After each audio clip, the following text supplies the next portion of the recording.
Welcome to Crime and Curiosities, where we unravel the darkest mysteries.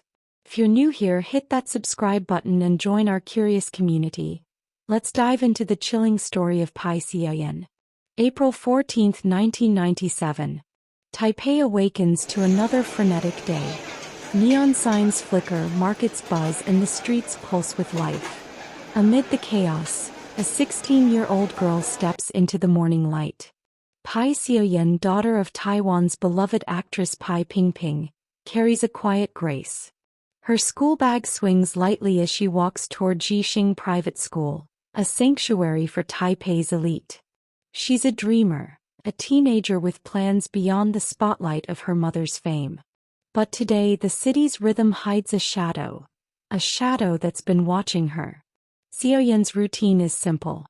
A driver drops her near the school and she walks the final stretch alone. It's 7:30 a.m., the air thick with spring humidity. She doesn't notice the van idling in a nearby alley, its engine humming softly. Inside sit three men, Chen Chien-hsing, Lin Chun-sheng, and Kao Tien-meen. They're not just criminals, they're predators bound by greed and a hunger for power. Chen, the leader, is a gambler whose debts have swallowed his soul. Lin, his shadow, is a man hardened by years of crime.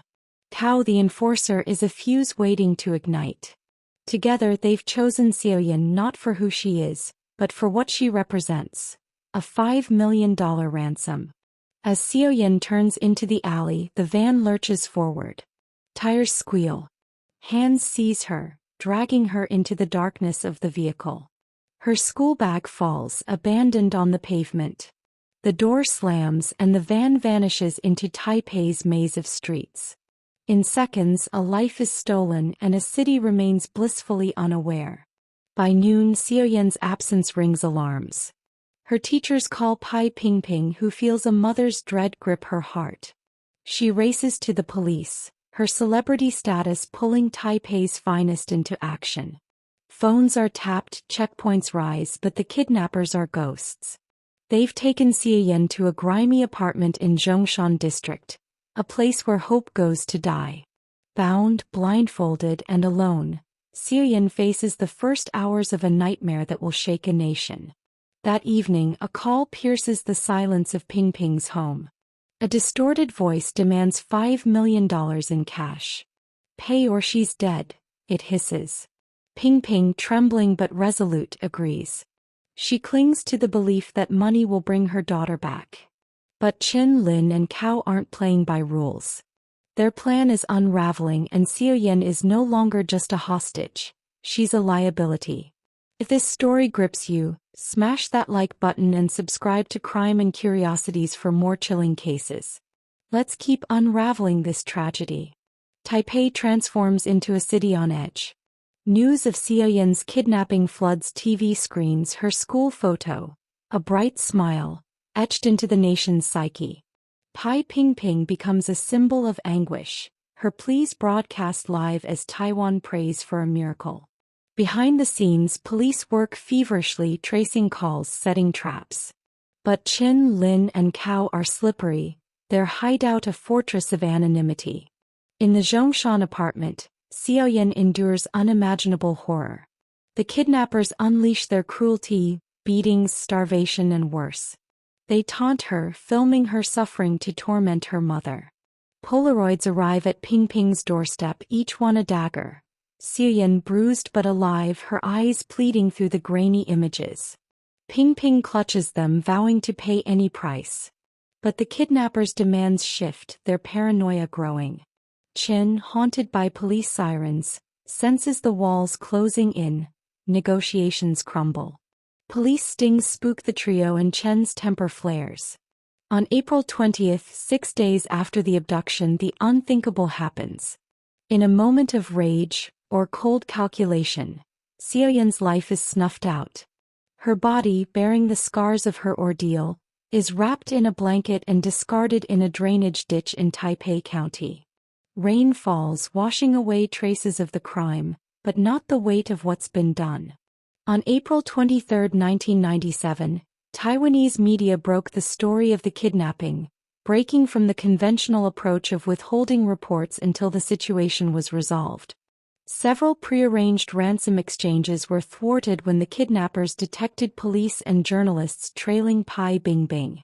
Nevertheless, after 11 days of negotiations with authorities and over 20 changes to the payment locations, law enforcement successfully unraveled the kidnappers' communication strategies. In the resulting raid, one suspect was apprehended, while 2 others evaded capture following a heated gun battle with police. On April 28, 1997, the mutilated body of Pai Hsiao-yen, weighted with dumbbells, was discovered in a drainage ditch in Zhonggang-de-Pai, Taishan Township. Authorities determined that she had been deceased for approximately 10 days prior to the find. Despite her likely death, ransom negotiations persisted, with an impersonator making a phone call to Pai Bing-bing to falsely suggest that her daughter was still alive. Reports from Tim Healy and Laurie Underwood of Asia Week indicated that Pai had apparently been tortured before her death, and a photograph of her naked body was leaked to the media, including the China Times, which published it. 4 suspects were apprehended in connection with the case, but the 3 primary perpetrators, Chen Chien-hsing Chén Jìnxīng, Lin Chun-sheng Lín Chūnshēng, and Kao Tien-meen Gāo Tiānmín, managed to escape. One of those arrested, Chong Chi-hui Zhang Zhihui, who was Chen Chien-hsing's brother-in-law, was initially suspected of involvement. His conviction was later overturned due to lack of evidence, though he was sentenced to death in 2005 for a separate 2004 murder of his ex-girlfriend. In a retrial, he was found guilty of Pai Hsiao-yen's murder and received life sentences for both crimes, which were commuted to 20 years each following his voluntary surrender. Chen Chien-hsing's wife, Chen Su-jin, was also arrested but was ultimately acquitted. In response, an island-wide manhunt was launched, with police instructed to shoot the suspects on sight if they displayed any resistance. While on the run, the trio kidnapped Taipei County Councilor Tsai Ming-tang on June 3, 1997, robbing him of $6 million. On August 6, they abducted a businessman surnamed Chin and collected a ransom after his family paid it without involving the police. The group was confronted by 2 officers on Wuchang Street in Taipei's Zhongshan district on August 19, leading to a fierce shootout that resulted in one officer's death, another's injury, and Lin being shot 6 times before he took his own life rather than surrender. This incident triggered a massive manhunt involving over 800 police officers, including the Thunder Squad, who locked down and searched the area, but Kao and Chin managed to evade capture. On October 23, Kao and Chin stormed a plastic surgeon's office, demanding urgent facial reconstruction to avoid recognition.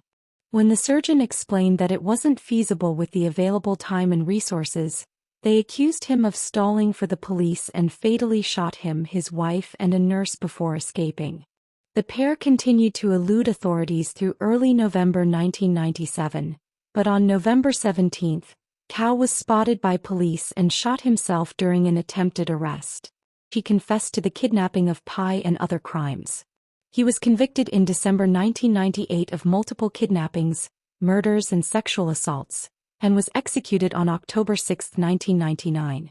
In 1997, protesters staged demonstrations on May 4 and May 18, calling for the resignation of Premier Lin Chun, primarily due to concerns about escalating violent crime, as illustrated by the unsolved murders of Pai, Pengwan Ru and Lu Pengyu. During the first protest, 8 media outlets, including the China Times for publishing a photograph of Pai's body, were publicly condemned.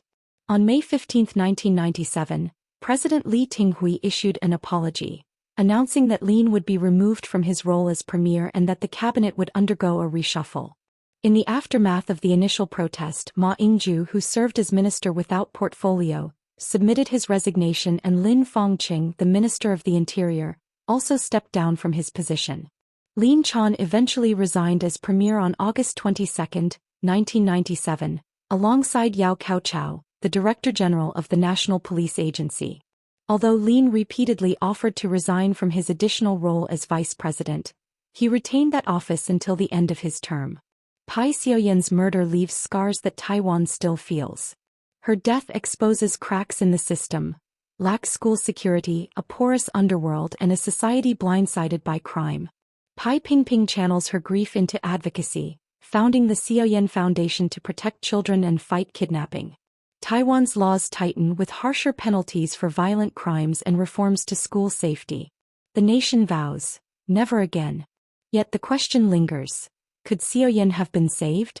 The police's missteps, the kidnapper's brutality, and society's complacency haunt the case. Her story becomes a cautionary tale, a reminder of the fragility of safety in a modern world. For true crime fans, it's a chilling chapter, one that asks us to look closer at the shadows around us.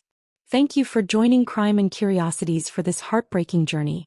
If this story touched you, please like, subscribe, and hit the bell for more true crime tales that uncover the truths we can't ignore. Share your thoughts in the comments. What do you think could have saved Hsiao-yen?